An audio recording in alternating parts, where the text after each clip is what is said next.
नमस्कार, मैं रितेश कश्यप, राष्ट्र समर्पण न्यूज से। आप हमारे चैनल को सब्सक्राइब करें ना करें, लेकिन इन सवालों को उस व्यवस्था तक पहुंचाने का कष्ट जरूर करें जो हम अंत में आपसे पूछने वाले हैं। क्योंकि अगर आज आप इसे स्किप करके आगे बढ़ जाते हैं तो शायद आप अपने सुनहरे भविष्य के उस दौर को स्किप कर रहे होंगे जो आपके लिए बेहद जरूरी है। अंत में आग्रह है कि इस वीडियो को अंत तक जरूर देखें। क्या आपने कभी सोचा है कि कानून की वो दीवारें जिन्हें सुधारगिरी कहा जाता है, जहां अपराधी को एक बेहतर इंसान बनाने का वादा किया जाता है, वही दीवारें किसी की चीखों को दफन करने का जरिया बन जाए तो कैसा होगा। झारखंड की राजधानी रांची, आपको तो पता ही होगा, रांची का होटवार जेल, जिसका नाम भगवान बिरसा मुंडा के नाम पर है। इसे कहा जाता है भगवान बिरसा मुंडा केंद्रीय कारागार। लेकिन आज इस नाम के पीछे जो कहानी छिपी है वो किसी भगवान की नहीं है। यह उन शैतानों की है जो वर्दी पहनकर वो घिनौना काम कर रहे हैं जो किसी के लिए भी रूह कपा देने के लिए काफ़ी है। आज की कहानी एक 23 साल की उस लड़की की है जो सलाखों के पीछे न्याय की उम्मीद में थी, लेकिन उसे क्या मिला? अंतहीन शारीरिक शोषण, विश्वासघात और एक ऐसी साजिश जो पूरे इंसानियत को शर्मसार करने के लिए काफ़ी थी। यह कहानी केवल एक अपराध की नहीं है, यह कहानी झारखंड के उस सिस्टम की है जो बेहद सड़ चुका है। रांची के होटवार जेल में बंद एक 23 वर्षीय महिला कैदी ने जो आरोप लगाए हैं वो किसी के लिए भी रोंगटे खड़े कर देने के लिए काफ़ी है। उसका आरोप है कि जेल के सबसे बड़े अधिकारी, जेल अधीक्षक कुमार चंद्रशेखर और जेलर ने महीनों तक उसका यौन शोषण किया। आप कल्पना कर सकते हैं, मामला तब और भी भयानक हो गया जब यह दावा किया गया कि वो महिला जेल के भीतर ही गर्भवती हो गई। लेकिन जुल्म यही नहीं रुका। आरोप है कि जेल प्रशासन को पता चला कि उनके पाप की गवाही उनके कोख में पल रही है, तो साक्ष्य मिटाने के लिए और बीमारी के बहाने उसे नर्सिंग होम ले जाया जाता है, जहां उसका जबरन गर्भपात कराने की कोशिश की जाती है। सोचिए, इस मामले का खुलासा तब हुआ जब झारखंड विधानसभा के नेता प्रतिपक्ष बाबूलाल मरांडी ने मुख्यमंत्री हेमंत सोरेन को एक चिट्ठी लिखी। इस चिट्ठी के माध्यम से सरकार को सूचित किया कि जेल के भीतर एक असहाय महिला कैदी का वहां के अधीक्षक यानी जो सुपरिटेंडेंट होते हैं उनके द्वारा कई महीनों तक शारीरिक और मानसिक शोषण किया गया है, जिसके कारण वो गर्भवती हो गई है। मरांडी ने यह भी आरोप लगाया कि साक्ष्य मिटाने के लिए पीड़िता का जबरन गर्भपात कराने की साजिश रची जा रही है। राजनीतिक गलियारों में हलचल और मीडिया रिपोर्टों के बाद झारखंड राज्य विधिक सेवा प्राधिकार, जिसे झालसा भी कहा जाता है, उनके कार्यकारी अध्यक्ष जस्टिस एसएन प्रसाद ने इस मामले को गंभीरता से लिया। जस्टिस एसएन प्रसाद ने मामले को स्वतः संज्ञान लिया और जांच के निर्देश दिए। झालसा के निर्देश पर रांची जिला विधिक सेवा प्राधिकार के सचिव राकेश रोशन के नेतृत्व में एक 4 सदस्यीय विशेष टीम मंगलवार को यानी 19 मई 2026 को होटवार जेल पहुंचती है। इस टीम ने जेल के भीतर जो बंद कमरे में पीड़िता का बयान दर्ज किया। पूछताछ के दौरान पीड़िता ने रोते हुए अपने साथ अत्याचार की पूरी कहानी की जानकारी दी और जेल अधीक्षक कुमार चंद्रशेखर और जेलर के नामों का खुलासा किया। सूत्रों की माने तो पीड़िता इस घटना से इतनी आहत थी कि उसने रविवार रात से खाना तक नहीं खाया था। झालसा की टीम ने अपनी शुरुआती जांच और पीड़िता के बयान को आधार बताते हुए इन सभी आरोपों को प्रथम दृष्टया सत्य पाया। इसी के साथ रांची के उपायुक्त मंजूनाथ भजंत्री ने भी इस मामले को गंभीरता से लिया और एडीएम के नेतृत्व में एक 3 सदस्यीय प्रशासनिक जांच कमेटी का गठन किया, जिसने भी समानांतर जांच शुरू कर दी है। इसके बाद नेता प्रतिपक्ष बाबूलाल मरांडी ने आरोप लगाया कि जेल आईजी सुदर्शन मंडल खुद इस मामले को रफा दफा करने और फाइलें गायब करने की साजिश रच रहे। मरांडी ने साफ कहा कि अगर जेल अधीक्षक और आईजी की गिरफ्तारी नहीं होती है तो माना जाएगा कि इसमें सरकार के शीर्ष लोगों की मौन सहमति है।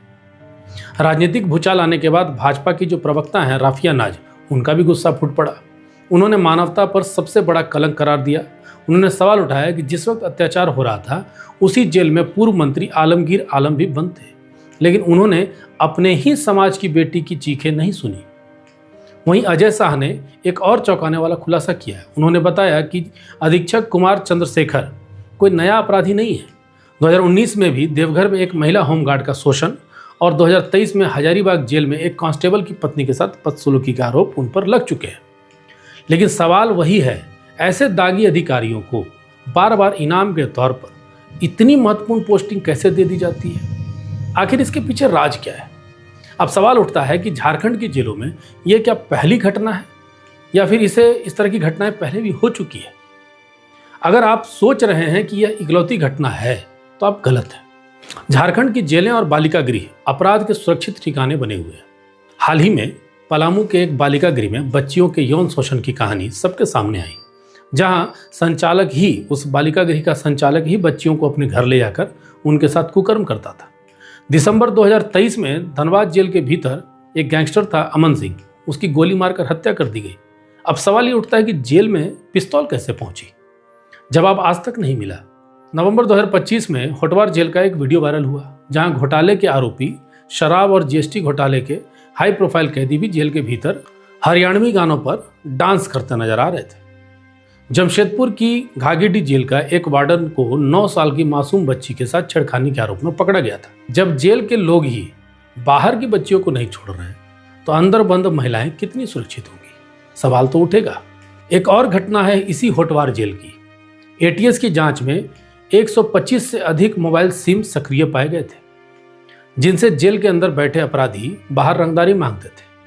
अब जरा इन आंकड़ों को भी गौर कीजिएगा जो हम आपको बताने जा रहे हैं। ये हेमंत सोरेन सरकार के सुशासन की पोल खोलेगा। झारखंड हाईकोर्ट ने खुद माना कि राज्य में 265 हिरासत में मौतें हुई, जिनकी कभी न्यायिक जांच नहीं कराई गई। कोर्ट ने इसे प्रशासनिक अराजकता भी करार दिया था। यह तो रही सुरक्षा की बात। अब बात कर लेते हैं थोड़ा सा स्वास्थ्य की, क्योंकि जब सुरक्षा है तो स्वास्थ्य भी होनी चाहिए। झारखंड की जेलों में अगर डॉक्टरों की बात की जाए तो 43 पद पूरे हैं टोटल मिलाकर। उनमें से 42 पद खाली पड़े हैं, यानी 97% रिक्त हैं। बीमार कैदी इलाज के बिना दम तोड़ रहे हैं, और अगर कोई बीमार पड़ भी जा रहा है तो वो किसी बाहर के अस्पतालों में जाकर अपना इलाज कराते हैं, जो पहले से ही असुरक्षित हो गया। भागने की भी खबरें आती रही हैं कि रिम्स से कोई कैदी भाग गया।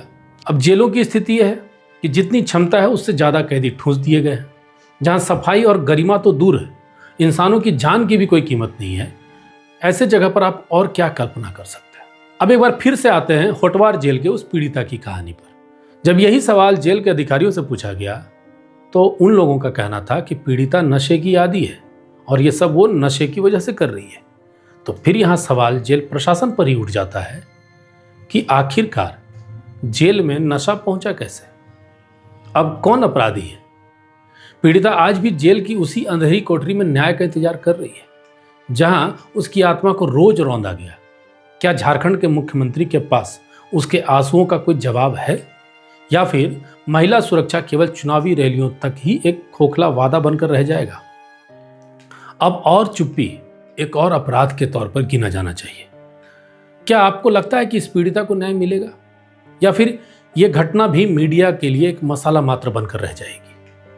इसका जवाब आप हमें कमेंट बॉक्स पर जरूर दीजिएगा, और इस वीडियो को जरूर शेयर कीजिएगा, और शेयर करके वहां तक जरूर पहुंचाइएगा जहां तक इसे जाना चाहिए। नमस्कार।